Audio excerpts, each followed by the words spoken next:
Hey guys, what's up? Welcome back to a video, and today obviously we're going to be doing just a short little video on some battery straps. So this is just going to be sort of an overview of a couple different types of straps and my experiences that I've had with them so far. So first up, let's look at, this is pretty much one of the most generic straps. This is actually a Pyro strap. They send these out with all their orders. Pretty much what you expect, about 200, 250 millimeters. You sort of have a little bit of rubberized background. You have a plastic buckle. Nothing too wrong with this. The only problem is, hopefully you can see right where they sort of start to stitch together. This is really a weak point here. It's a decent strap, but it will break down and sort of rip off over time. Now, keep a note, this is a 16 millimeter strap.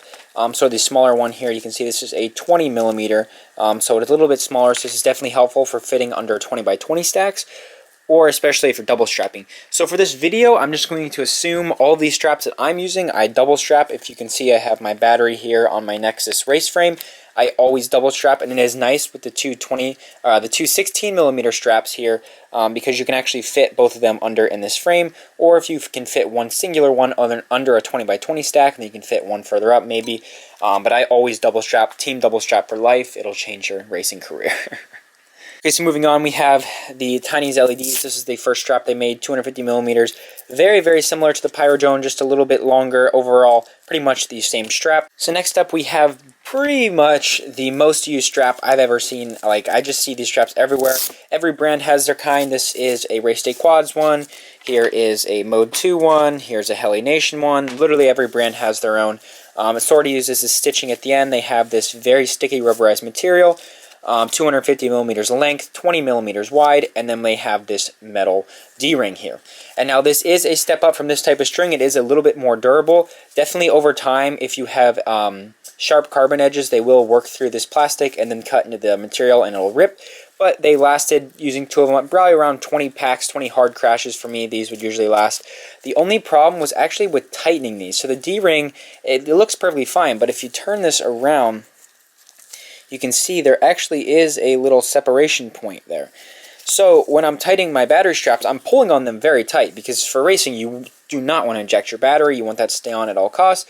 So I'm trying to pull these really tight, and either you can see this one here, they sort of turn and then eventually rip through, and as you can see, this one's also separating.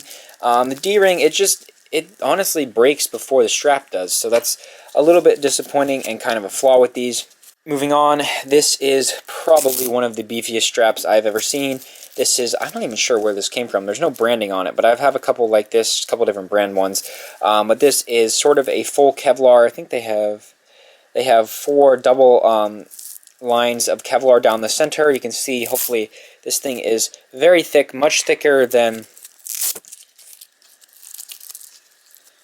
the typical strap. You can't really see it, but it is definitely a lot thicker, and that is a concern because some places, some frames, the battery strap will not fit under there if you have things sticking down, or it needs to fit in between the frame. So this is a really, really sturdy battery strap. It is unfortunate that we do have the multi-layers here and it's not one single piece, but I never did break any of these. But once again, they feature the similar D-ring buckle. However, this one is a little bit thicker, but it still has some of the flaws. So lastly, this is a brand new strap from Tiny's LEDs, and this is pretty much the best of both worlds. So I've actually been using some of the prototypes of these for quite a while. I have one on this quad. Let me take it off here just so you can see. I've flown like 100 packs on this thing, and just absolutely hammered this. So this is with a ton of hard crashes. You can see I'm just starting to rub through sort of the leather rubber background, but the actual fibers inside are perfectly fine. And now this is sort of a Kevlar reinforced battery strap. It doesn't have the same sort of rubber texture that these ones do. It's almost like, hopefully if you can see on this fresh one, it's almost like a leather to it. But it definitely does grip the battery very well, especially if you're pressing into something like this with a rubber battery pad. I've had no issues with the battery slipping there. So as mentioned, this is the Tiny's LED one, but the real important thing about this is actually the buckle. So if we take a look at this, you can see it's a square buckle. This is a zinc alloy metal. I can't really twist it because of how tight it is in here, but this is a seamless buckle. It is one solid piece. It's not like these D-rings that are rings and have this piece in the middle, which is where they break and pull apart there. So this is a solid piece buckle that will not break, and that is awesome. So on the prototype one, this was with a 20 millimeter buckle. these production ones now have the 16mm buckle, since this is a 16mm strap and it is 250mm long. Of course, you can see the Kevlar stitching all the way down through, and no massive height changes. Very nice, smooth and continuous, and pretty low profile overall, which is really nice, and it fits into my quads great. So yeah, that's pretty much going to do it for the video. This was just a real quick overview of some of the different types of battery straps, and I mostly want to do this video because I'm just really excited about these new ones with the solid piece buckle. They've held up absolutely fantastic for me.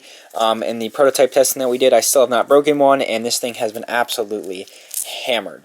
I know there are other types of battery straps out there, such as the hot dog FPV straps. I think those are kind of in a different market of their own just because of how large and how expensive they are. These are all very small, low-cost options, and they come in a variety of sizes, and this is what most FPV pilots are using. So yeah, that's going to bring us to the end of the video. Once again, if you haven't already, please convert over to double strapping. It works so much better. Your battery is just really rock solid on here, and if you are a racer, that is something you absolutely want. So team double strap, not team double wrap. So yeah, please subscribe. I'll see you in the next video. Bye.